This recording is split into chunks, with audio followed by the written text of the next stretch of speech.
Okay, so how do you know what normal people do? Well, first, I grew up in a small town in Iowa.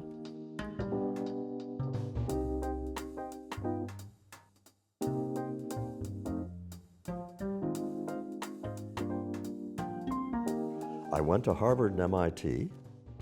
There's the other side of the picture. I lived for 7 years in Kensington, Maryland, which is the classic suburb, upper income but not elite suburb. I lived through the 1980s on Capitol Hill and Adams Morgan, so examples of urban elites living in that environment. Then I go out and live in a town of 200 people in rural Maryland. I would say, Nick, if there's a resume out there which says you have a pretty broad understanding of what different groups of people in this country, what they're like, I'd say I got a pretty good resume in that regard. Do you listen to country music? Do you like it? Time that country Play music, poker. well, I play a lot of poker. Yeah, amazing. a lot of poker. I listened to country music as my main source of popular music for most of the 80s. Apart from doing regression models and other, fun things for relaxation, what sorts of pastimes do you have? I have a very standard list. Well, when I'm in my workday, I do my regression models and so forth, and I take breaks by playing online chess. Oh, everybody does that. And I'm trying to fend off dementia, and they say, keep your mind active. And that's what I do during the day, and I do that essentially 7 days a week. I shouldn't at this point, but I basically do. And then I play a lot of poker.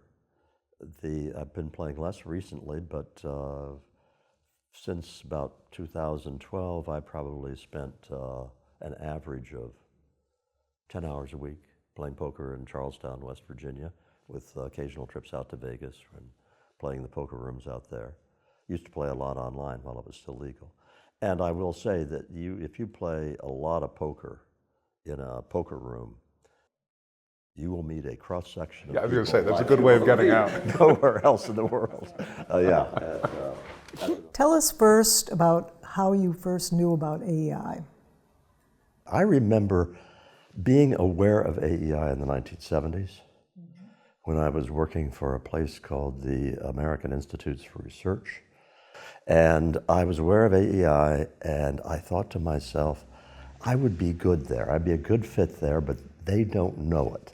And after that, I actually inquired of AEI when I left my job whether they would be interested in hiring me. I sent a letter to AEI, to Heritage, to a couple of other places, and I told them what kinds of topics I've been working on. AEI didn't deign to respond. Heritage actually did, and that's what got things started in a very nice way. The next experience with AEI was in the spring of 1990. Now, I'd known people at AEI. I'd known you. I knew Chris. So I was familiar with AEI, but it wasn't until I got fired from the Manhattan Institute that I got serious. I had been getting started on what would be the bell curve. And the guy who ran the Manhattan Institute got nervous about it. So I talked to Cato, but that was briefly, since I knew that I could never work for my dear friend Ed. And I think this may be the first time I've said this publicly, got an offer from Brookings to go as a visiting fellow. I was flattered by that, but I didn't think that would work. And I had one meeting with Chris in May of 1990, and my first day at work was July 2nd, 1990. You arrived at AEI in what we call the golden age. You had Michael Novak, Gene Kirkpatrick, Ben Wattenberg, Irving Kristol, Walter Burns. And that's not even the economic side of the program. Yeah, the economists table was quite a murderer's row of social scientists in those days.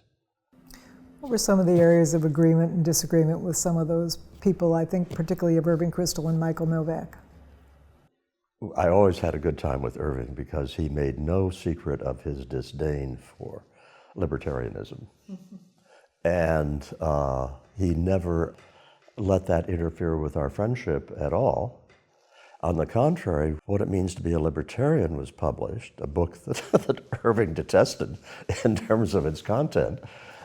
He and Bea, his wife, had Catherine, my wife, and me at a dinner party, which is the sexiest dinner party I've ever been at in terms of big names there. I mean, it's Charles Krauthammer and Scalia and George Will and all this. And it was a great dinner party. But that's what Irving was like.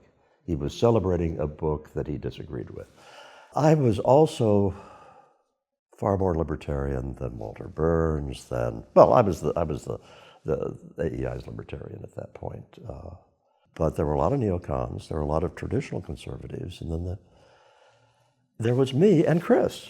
Chris is very classical liberal in his views. So I was always supported by the scholars at AEI, even when they didn't agree with me. I cannot recall one acrimonious conversation I ever had with any of the scholars. Do you think you've moved closer to Michael Novak over the years in terms of your thoughts about religion? Yeah, I've had a long evolution in my attitude toward religion. The initial thing I remember about that was Michael saying to me, I think as you get into this, you'll find that Christianity played a pivotal role in the Renaissance and the upwelling of human accomplishment in the 14th, 15th centuries. And I said to myself, gee, I think actually the foundation was laid with Aristotle and with a lot of the others of that. And lo and behold, Michael was right. The deeper I got into it, the more that Christianity as a rule became apparent to me. But along a parallel track, and here it's not so much Michael as it is my wife, Catherine, who made me increasingly shaky in my unbelief, and so I've moved quite a ways in that regard. I am pretty much out of the closet as a Christian. And like a lot of other Christians, wrestle with the miraculous in Christianity. But I'm also fascinated by historicism. Catherine just rolls her eyes because I will read these books about evidence for this and that and the other thing. But the fact is, it's really interesting stuff. So something like the resurrection, I do not think it's impossible. And I sometimes think it's more likely than not. So I'm not an evangelical, but I think of all the traditions on a topic in which it is by definition impossible to know what God is like. That's the tradition I think has probably got hold of a bigger chunk of the truth than anybody else. Charles, as you reflect on how your own thinking has evolved on this, how much do you think being a father and being a grandfather, lived experience there, has influenced this? Is this all intellectual, or is this part of lived experience? It's going to be embarrassing how often I talk about Catherine in the course of these, because basically she's sort of at the foundation of all sorts of things. She got engaged in religion again because of what happened after the birth of our first child, Anna. And Catherine has now been quoted in print by both David Brooks and Michael Gerson with this line. She said that evolution was not a sufficient explanation for the degree of love she felt for Anna. And which is a very smart statement, because we evolve, of course we evolve to love our children, it's a survival instinct. And yeah, that doesn't explain it. And that led her onto a journey which I had tagged along on ever since. I want to ask another question about Catherine. You wrote Apollo with her, and I think you've said in one other interview that this is the book that you think will be read 100 years from now. Why was there never a second collaboration? We did Apollo because we needed to make a living. We'd gotten married while I was working on Losing Ground in 1983. I had an advance against royalties of $30,000 to write losing ground. We needed to think about what happens after this book comes out, because I did not have a career as a social scientist then, and we'd never expected Losing Ground to make a big hit. And so we were doing Apollo because we were going to write this narrative for a popular audience, and it was going to sell 1 million copies. That was the idea. And then by the time Apollo was done and published, I was well established in the career I've been in. We had children at that time, and I was busy with my other professional obligations. And I don't know what topic we would have taken on anyway. I mean, Apollo was wonderful, but I don't know what the second one would have been. By the time that I got to know you here, you had become Charles Murray. When did you become Charles Murray? You become Charles Murray when you were at Harvard? No. You become Charles Murray when you were at MIT? Became Charles Murray after Losing Ground came out. Well, so what happened? Tell me a little bit about the path to becoming Charles Murray. I seem to recall that when you were at Harvard, you did Russian and Soviet studies. Yeah. So you did like Adam Ulam and Richard Pipes. Absolutely. And you spoke Russian. Fain Sod. You learned Russian. And I learned Russian. I subscribed to Pravda my Why? last year at college How come? because I was doing my senior thesis on the Soviet press. Yeah, so I did that out of no particular professional ambition. How come you stumbled into that? I stumbled into Russian history because with the arrogance of youth, I thought that I had read so much history on my own that I didn't need to take American Revolutionary history from Bernard Phelan, who was teaching it. I didn't need to take European history from the guy whose name I can't remember, but he was the leading... Oscar Handlin or someone? No, George Massey. So I didn't know much about Russian history, so that's what I majored in. Oh, I was an idiot at that age, but we all are at that age. Even when I got out of school, I went to Thailand and Peace Corps. At the end of that, I didn't know what I was going to do next. But how come MIT? It was after I'd finished Peace Corps, and I needed to stay in Thailand because my then wife, my first wife, was Thai, and she had a teaching obligation to pay off from a Fulbright scholarship. So I had to stay there, I had to find a job, and I got a job running a little research project in northeast Thailand, and I fell in love with that kind of work. And during the course of it, I discovered regression analysis. Not that I understood it, but that I loved the idea of it. I remember to this day trying to figure out what a standard deviation really was on the basis of the statistics books I could find in Bangkok. And I eventually went back to MIT after a couple of more years in doing this kind of work in Thailand, determined to take every quantitative course known to man and become the world's greatest quantitative social scientist, but especially applied social science. Even at that time, I never had a desire to teach. So this is Lucian Pye? Yeah, Lucian Pye was one of my dissertation advisors. So that's how, and then they'd spent the 70s doing the applied social science research at AIR, American Institutes for Research, and eventually became chief scientist. But I still wasn't Charles Murray in the sense that I was not a right-wing ideologue yet, let alone all the other names I've been called.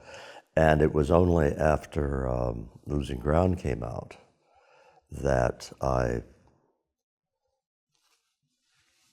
became notorious as being a conservative person on the right who was writing about these social issues. So back in the 60s, you were in the Peace Corps. Were you a supporter of the Vietnam War? Back then, that was pretty. My standard line to people was, I'm going to make my stand on this side of the Mekong River.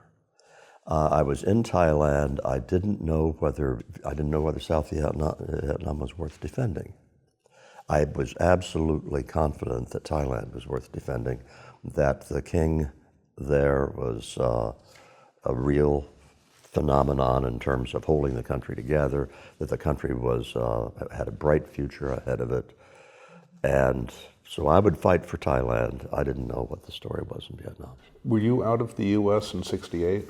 68 was a pretty important year. I was out of the country from September 1965 until August 1970 with 1 2-week trip back in the interim. Now, I got back in time for Ithiel Solopoul's office to be occupied at MIT and for a bomb to go off in Bill Kaufman's office too. So I got the latter parts of it. And then by the late 70s, had the Watergate thing influenced the way that you were looking at the world, or was this just background noise for the I was things that still you were... very apolitical. Yeah. I read Ayn Rand and liked Ayn Rand, and I kind of realized that I was on the right in my thinking. I remember thinking about Bill Buckley, that I was kind of attracted by a lot of his ideas, but if I were conservative, I'd have to hang out with conservatives. So that continued. I voted, this is way up at the top of my sins of my youth, I voted for Jimmy Carter. Well, if that's your worst sin, you're probably okay. I did vote for Ronald Reagan in 1980, but in the mid-1970s, I was going back to Thailand for a period of a month because my father-in-law had died, and we were going back for his funeral. But I remember leaving instructions with a research assistant I had to look into the literature on the family and the relationship of welfare to the family. And this had nothing to do with any work I was doing at AIR. But I remember being interested in that topic. I also remember coming back and being startled to find that this very capable research assistant said, as far as I can tell, there isn't any. And that was really true in the mid-1970s. And I remember thinking, that's odd. So I was still apolitical, but I kept coming up with findings while I was at AIR that said these social programs simply are not having any impact. And that's what I was reacting to when I wrote Losing Ground, that you had people working hard, trying hard, meaning well, and these things were not accomplishing what they thought they were going to accomplish. And that was how you got to Manhattan Institute? Is that what was... Got to Manhattan Institute, the fine hand of Irving Kristol was involved in all of this. Yeah, I didn't know that. Heritage did respond to my inquiry about whether they'd be interested in having me work for them. And I got a $2,500 honorarium to write a monograph on, the safety net that was being shredded. And it was called Safety Nets and the Truly Needy.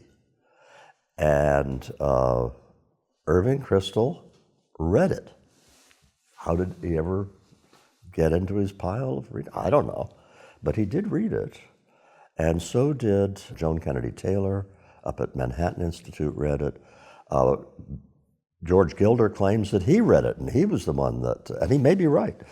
Anyway, it got some attention, and that led to the Manhattan Institute. I remember Joan Kennedy Taylor, remember when she called me up and asked if I wanted to make a book out of this. I said, sounds good to me. That was Losing Ground. What was the next step in the evolution of that argument about welfare policy? For example, Michael Novak here, if I remember correctly, put together a consensus group of academics from Brookings and Urban and a lot of other places about the kinds of things you were writing and thinking at that time. And I think Reagan then embraced it. It was about a 15-year timetable. The 1986 was, I think, that commission. Yeah, yes. I was on that. There is only one thing I sort of feel I haven't been given sufficient credit for, so I'll take this opportunity to say, you know how people talk about the success sequence? That was your paper that you did for that. Yes. That's right. You were working off of PSID. Yep, bless your heart. Yes, and I've got the original copy downstairs. Yeah. Well, you see, you're probably the only two people in the world who knew that, because...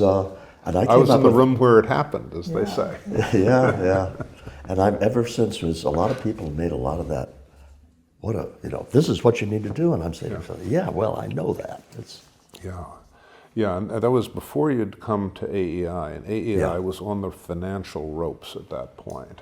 And You and almost went down the tubes. and Michael Novak, the late great Michael Novak, was the consigliere who had, I think, gotten the Bradley Foundation to support this seminar, The New Consensus on Welfare and the Family, and yours was the first paper in that series that lifted it off. But you got fired from Manhattan Institute. Is that the only place you've ever been fired from? You've been fired before that? No, that's the only place. I've had very few jobs in my life. I went to work after this initial research project in Thailand. I went to work for Paul Schwartz and AIR in Thailand, but they had a project to evaluate methodologies for assessing the impact of development programs. And Paul was my mentor. And so I went back to work for him after MIT. So there was AIR, there Peace Corps, AIR, Manhattan Institute, and AEI. And that's my employment history. But losing ground is my only lived experience where a book or an argument has really not only changed the way that people thought in my lifetime, but also changed the way that policy rolled out, right? Because there is a straight line, or at least a line, between losing ground and the welfare reforms of '96, I would say. You may disagree. I love to think that's true. I hope so.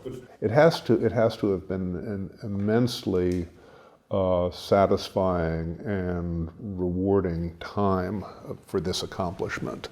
Were there regrets that came with it too? Were there people who didn't get it? Were there things that should have happened that didn't? I mean, as you look back on that, what sticks with you? What sticks with me was that I thought that I was being unfairly vilified. Little did I know this was nothing compared to what was possible. But I remember there was in the New Republic, the headline on the cover of the New Republic, this is Michael Kinsley's New Republic, is Charles Murray a fraud? You asked what I remember from it. Yeah, sure. And the fact is, this is what I remember, as opposed to the more sophisticated reactions. It was a very strange combination of things, that on the one hand, what was happening to me was what authors of applied social science dream about, but it never actually happens, which is you write something and everybody says yes, and they get excited about it and all that. So on the one hand, I'd never expected that to actually happen. I'd hoped it would happen, dreamed it would happen, didn't think it would happen. And on the other hand, there were all these people saying that I was incompetent or a fraud, or I'd been funded to write to the order of big business. So I was, as they say, conflicted in terms of the reaction to losing ground. Did Daniel Patrick Moynihan ever come around? Did I tell you the story of Daniel Patrick Moynihan and losing ground? Please do. I got a word that Pat Moynihan was going to use the Godkin lectures at Harvard to trash losing ground. So I wrote him a letter, and I still have this correspondence in my files. I wrote him a letter saying, I'd heard that you were going to be discussing, and so I want to give you my perspective on the debate as it's developed. And by the way, that letter would serve as the answer to your question about how I thought about how the debate was going. And I got back this long letter from Moynihan, which was clearly from him, not from an underling, which was saying, basically it was a wonderful book, and the only problem is that when you write something this young, you know, how do you top it? And then he went up and he trashed the book at the Godkin lectures. And it was the beginning of a relationship with Pat Moynihan where I learned a lot from Pat's writings. I thought he was one of the most acute minds, second only to perhaps Jim Wilson, in terms of understanding what was going on, and maybe Ed Manfield, in understanding what was going on. But also, he had a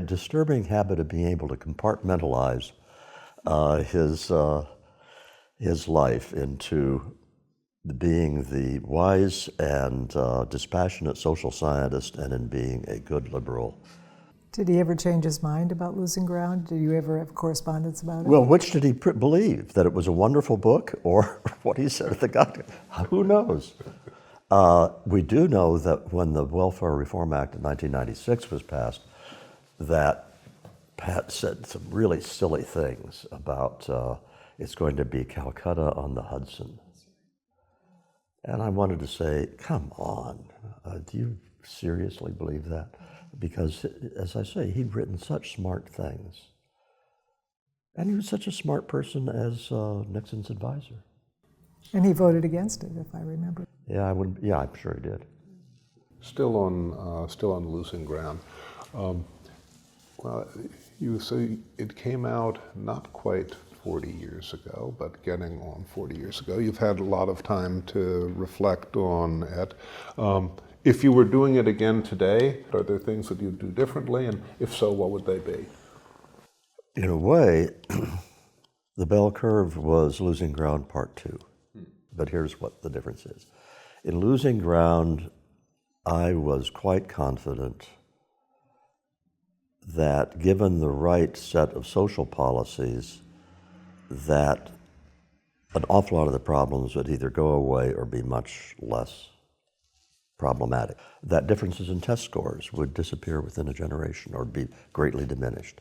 In The Bell Curve, I was saying, what we need to recognize is that a few human assets play a disproportionate role in constraining the options that are available to us. And it's not just that not everybody can become a particle physicist if they study hard enough. It's also true that there's an interaction between IQ and personality traits and social behavior and other kinds of things which affect outcomes in life. And this is true whether you're white or black or Asian or whatever. And these constraints have to be taken into account. So in effect, the Bell Curve said, here's the kinds of policies that could be effective in a world in which we are realistic about these constraints. I continued to believe, and to a fair degree still believe, that people with a very broad range of abilities can live satisfying lives in a society in which there are a wide profusion of valued places. That's the phrase that Dick Herrnstein and I used in The Bell Curve. Valued places, so that if you are a master craftsman in this kind of society, you are going to have respect in your community. You're going to be a full-fledged, respected member of society, and you're going to be very satisfied with what you're achieving in your life because you are actually achieving real things in your life. You can do this in a society which is quite libertarian in its policies. So the specifics of the policy recommendations were not that different from those in Losing Ground. The mindset behind them was much more aware of, this is more complicated than you thought it was. It's been a generation since you published Bell Curve. In the fullness of time, there's been more evidence, more scholarship. I'm not inviting you to say history has vindicated me, but what do you think of the evidence that has come out since then? Are there things that you would have argued differently with what we know now? Dick Herrnstein and I stayed carefully within the scientific consensus that existed in 1994, and that scientific consensus was based on a huge amount of scholarship, replicated time and again, even as of 1994, when the book came out. And by that, I'm talking about the relationships of IQ to things like unemployment, to poverty, and that was the core of the Bell Curve, the relationship of IQ to social phenomena, social and economic phenomena. And in all of those counts, the subsequent years have just seemed more of the same. And it's been refined, it's been augmented, but it wasn't that Dick and I were taking a chance at the time. This was known stuff. The controversy about the bell curve that created the furor was based on one paragraph in the bell curve where we had raised the dread issue of our genetics involved in the differences. Because Dick and I both decided, we had a chapter where we said, okay, this is just the facts about what the tests show, and here are the facts about whether it's cultural bias in the test. The answer is no. So you have real differences in the means and distributions. Is this environmental or is this genetic? And we said, okay, everybody worries about this, just, obsessively. We know this because this is what everybody asks us when we say we're writing about IQ, so we're going to talk about it. And we gave arguments before and against, and we had a paragraph at the end where we said, well, we think it is highly likely that both nature and nurture are involved in the difference. What might the mix be?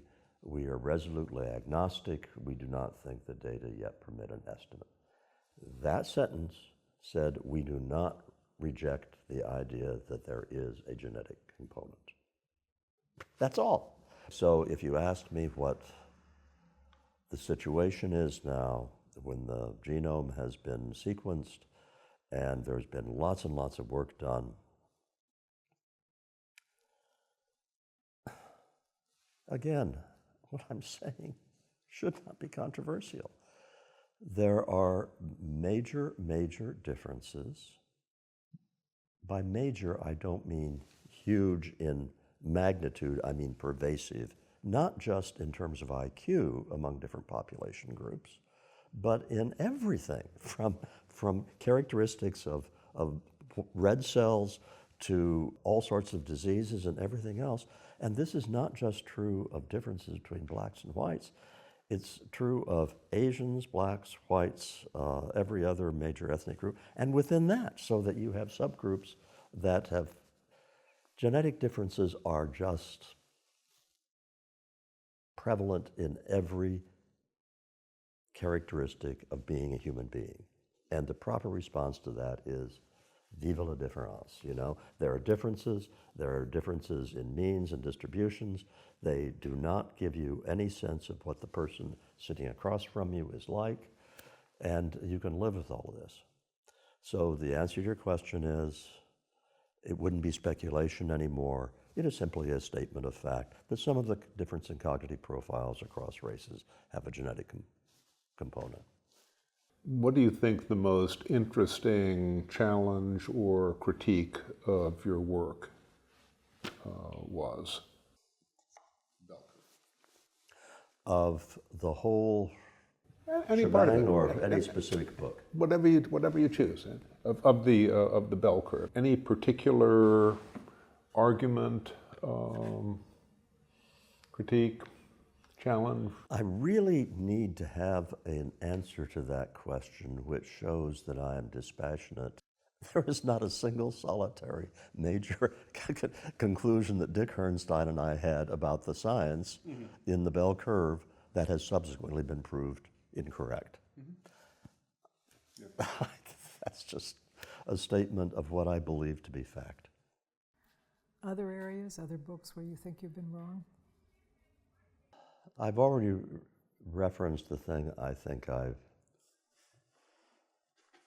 have been most wrong about, and that is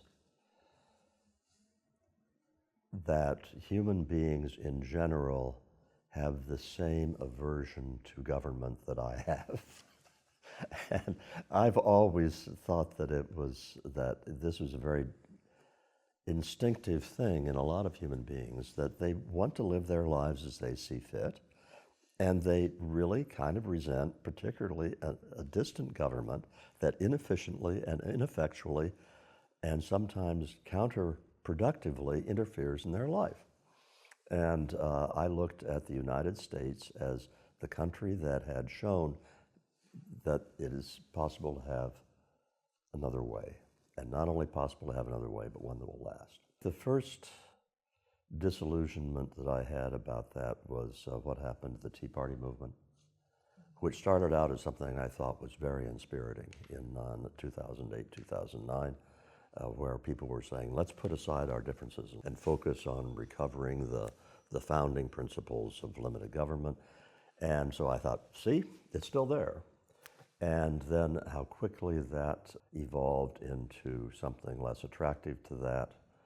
And then over the course of the last 6 or 7 years, the degree to which people like me and people like you too, because we don't share all of the same political views, but there's a lot of overlap, have found ourselves marooned. That it turns out that limited government is not such a big deal after all. It's a bigger deal if you have government run the way you want to run it, but limits on it are only limits that suit your particular view of the world and not limits that should apply to everybody across the board. And as I had mentioned earlier, the rise of something of nationalism, where I want to avoid giving a false impression. Do I think that having national pride is okay? Do I think that in all sorts of ways that we have, globalization has had downsides with regard to a lot of the sources of satisfaction of being a citizen of a nation? Yeah, I think all that's true. But to be loyal to the American ideal seems to me has to be loyalty as well to the founding principles.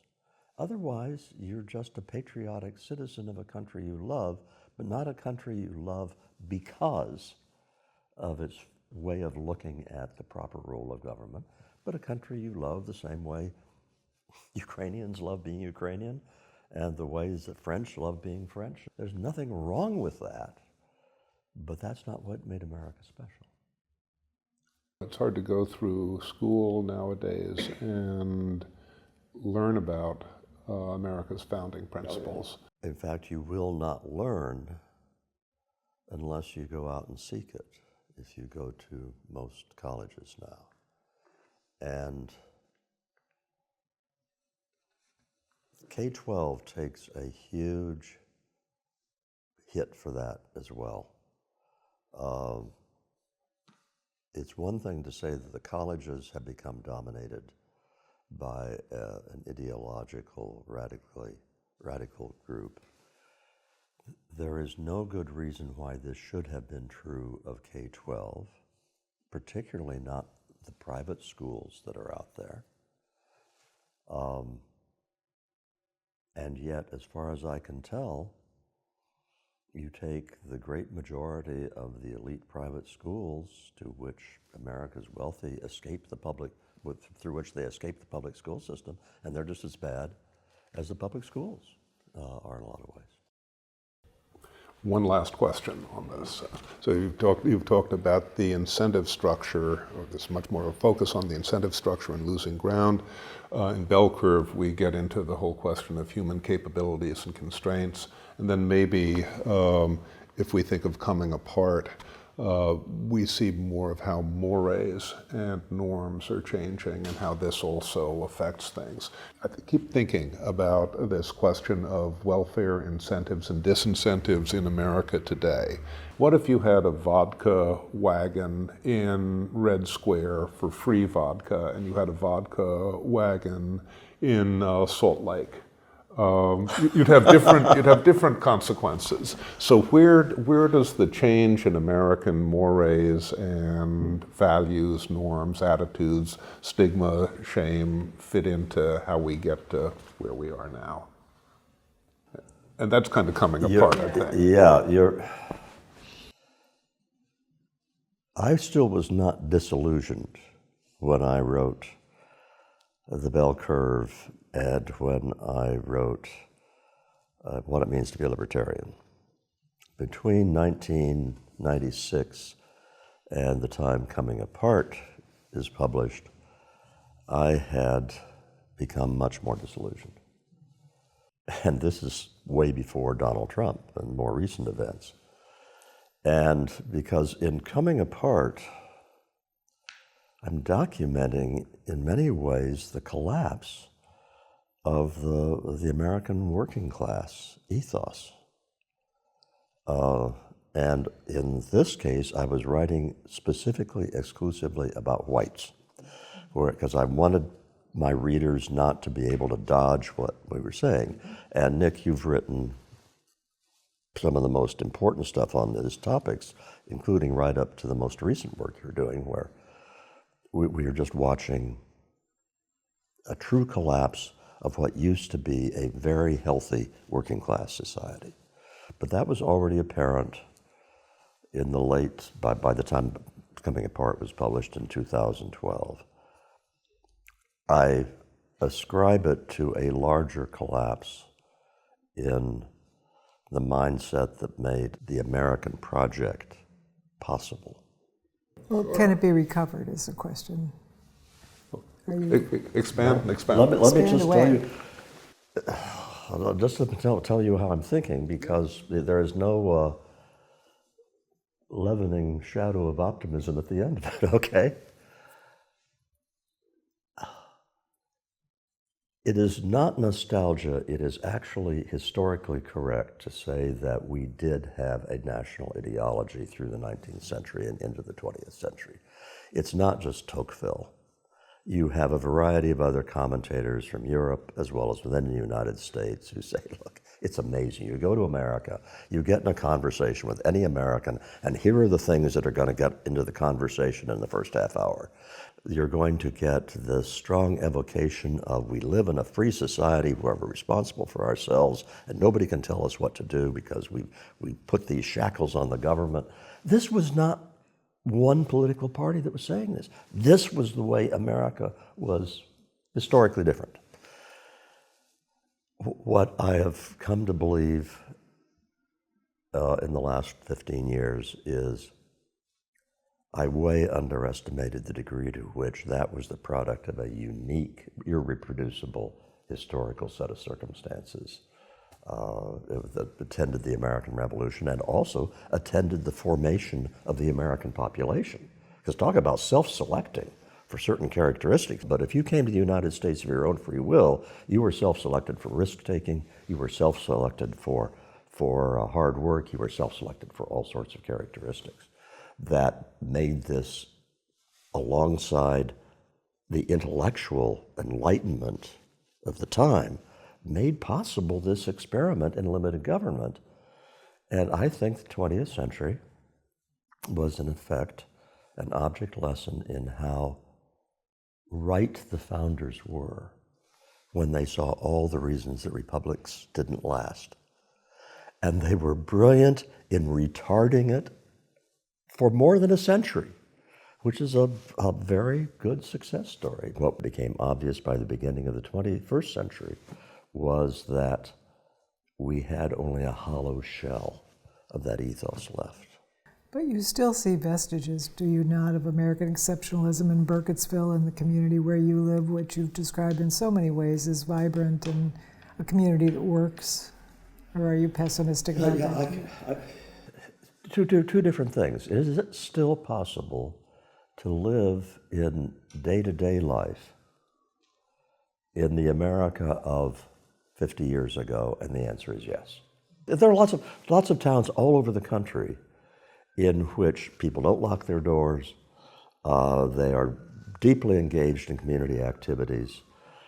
Civil society is alive and well and all that. That's true. And you can, if you're a young person now, you can live your life in that America if you so choose. That's a different thing from saying that polity can be reconstructed. And of course, what you're pointing to by also implies, in one sense, the depth of the division that we have right now, where it's not absolutely crazy to say we're in the last half of the 1850s again. It's not completely crazy to say that. What are the political ideals to which the American right now is devoted, and to what extent are they the vision of the founders, and to what extent are they just the vision of nationalism in an age-old sense? So Charles, what do intellectuals, the academy, the world of ideas have to account for in our situation today? What is their contribution and responsibility to where we are? Their responsibility for what's gone wrong is huge. Can you say a little more about that? Well, even back to when I went to college in the first half of the 1960s, the faculty was not yet radicalized in the sense it would soon become. I'm talking about Harvard now and the other elite schools. There was none of that sense left that used to be the case with the elite schools, that they had a responsibility to raise the next generation of leaders to be worthy stewards of America. There was no sense of that even then. And then you had, in the 1960s, this explosion of the social democratic revolution in American academia that was quite open, quite explicit, and became increasingly radicalized. They have been as responsible as any other single force for accelerating the decline.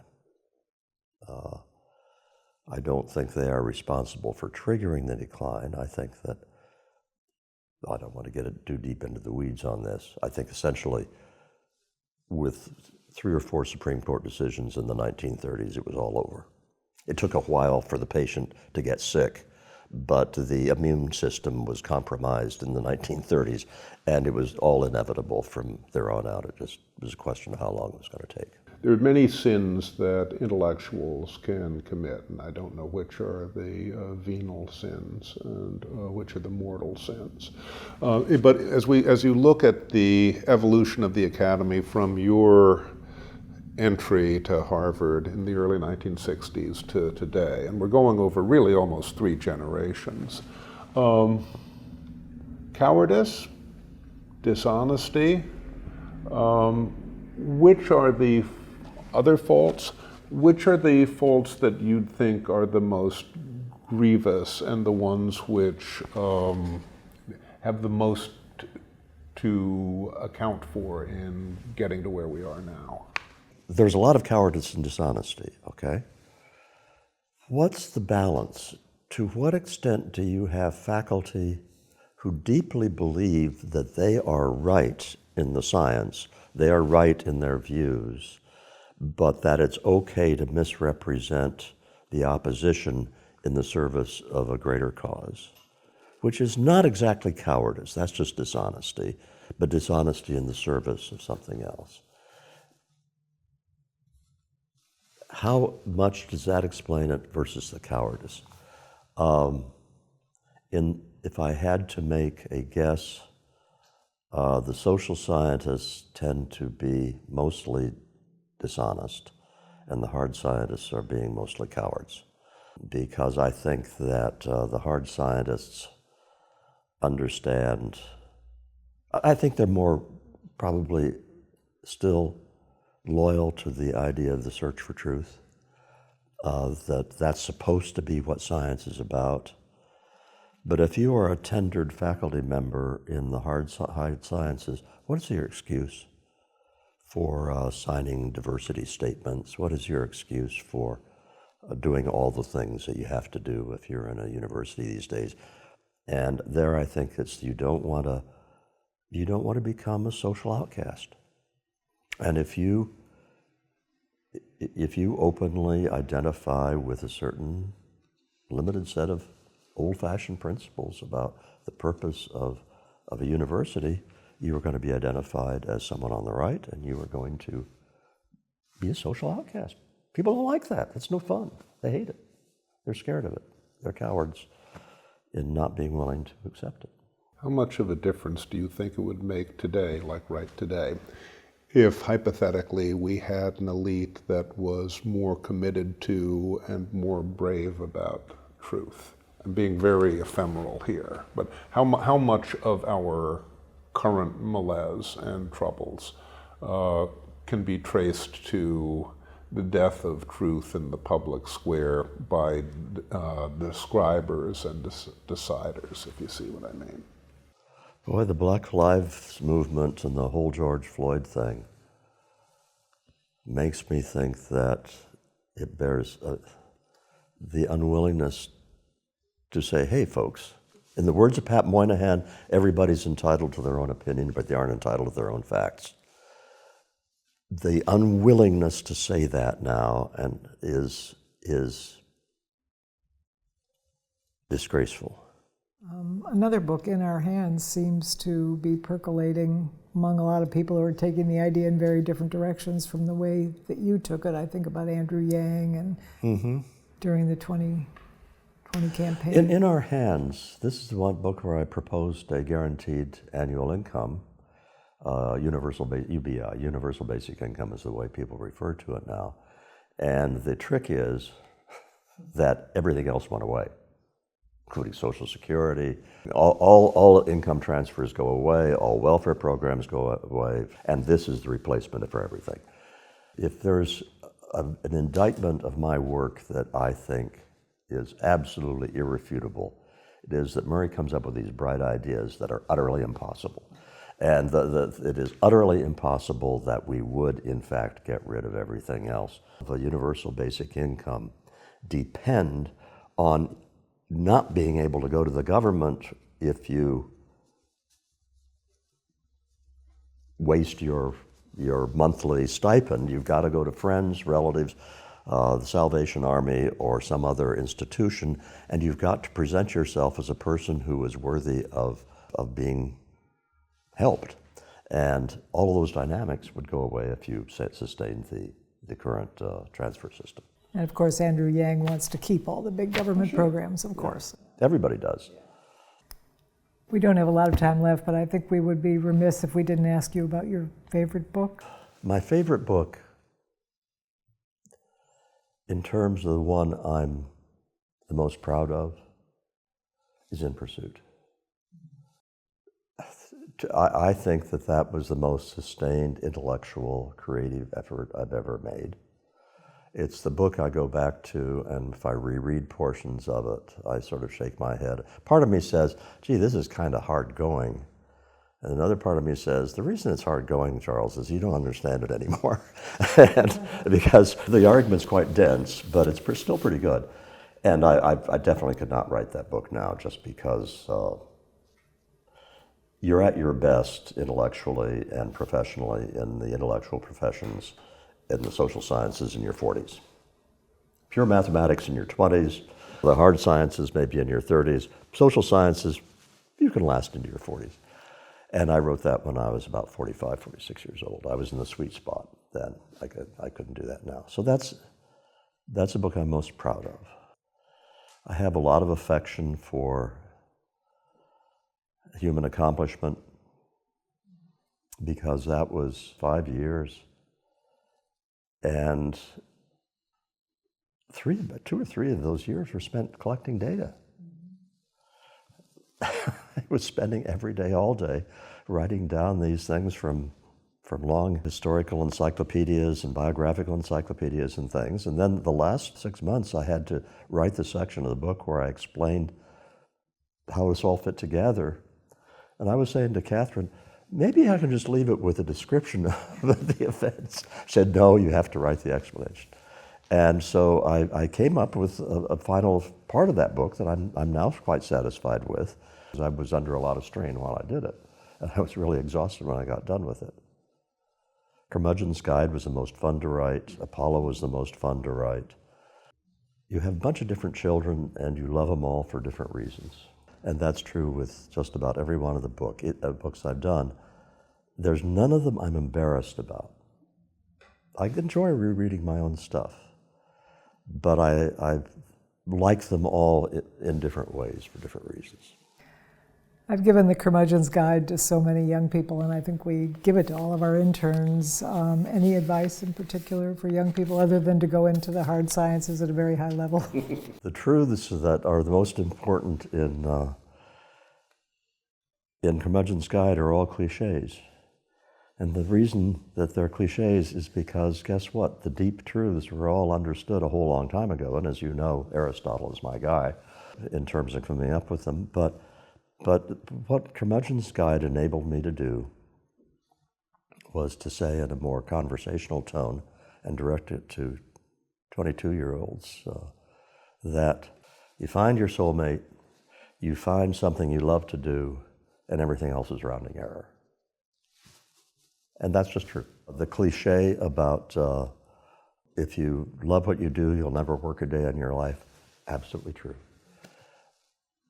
And the whole idea of, oh, I'll go and get an all-purpose law degree and make a lot of money and then I'll do what I want to do is one of the most idiotic ideas I've ever heard. And I got a chance to say that through Curmudgeon's Guide to a new generation.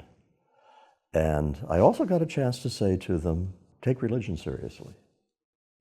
Because I think that that's one thing that if you're smart and young in the United States today, it's not just that you go to a school that indoctrinates you in a whole lot of leftist nonsense.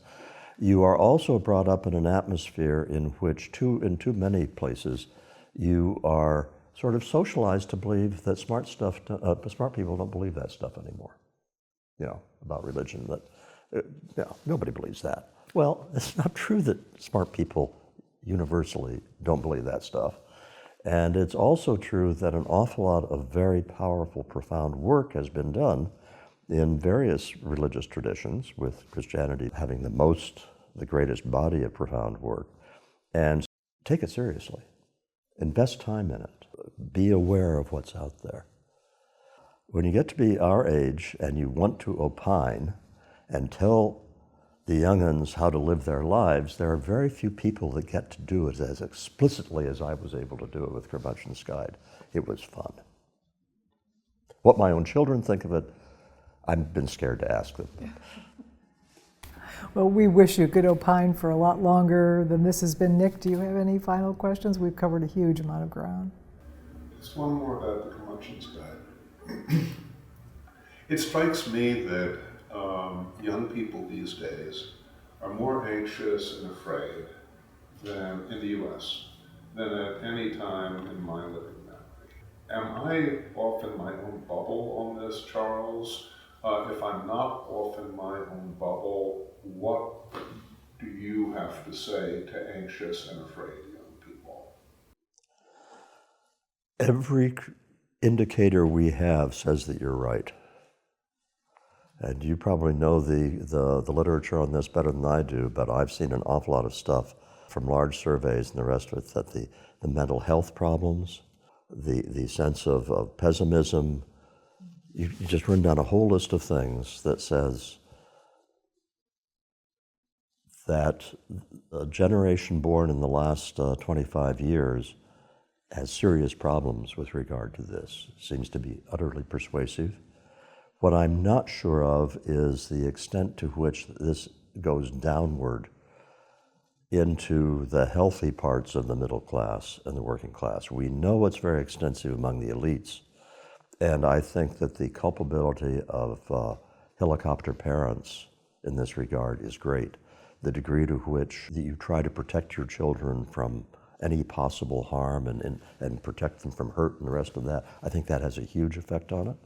I think the degree to which kids are raised in elite circles to be very proud of how smart they are and to be very scared of people discovering they aren't as smart as they're supposed to be, I think that's a problem. But just the whole risk-taking, the whole denigration in the child raising of risk-taking as a virtue, as a good thing to teach the kids. So, point number one is, I think it's an extremely serious problem. This may be self-healing. There is more revolt against the super programming of kids.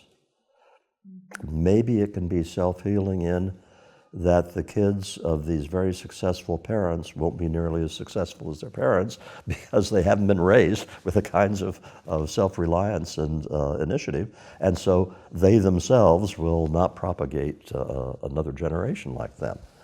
Also, if you take a look at childbearing characteristics, a lot of times they don't have any kids. That's a pretty meager source of optimism, to say. Nick,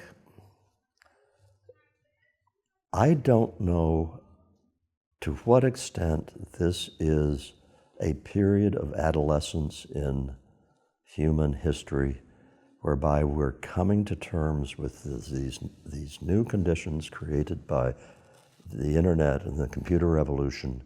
It's throwing all sorts of unforeseen problems in our face. Are people still going to be glued to their phones 50 years from now the way they are now, or will there have been a process of assimilation? I don't know. On this score, I guess I have more optimism than I do on the score of the death of the American project. I think human beings do really stupid things only so long before they figure out there's a better way to do it. And some of the things that we're doing now with the raising of kids are so stupid that surely we'll figure that out over time. Is that the best I can do as a ray of optimism for this? Yeah, I think that is.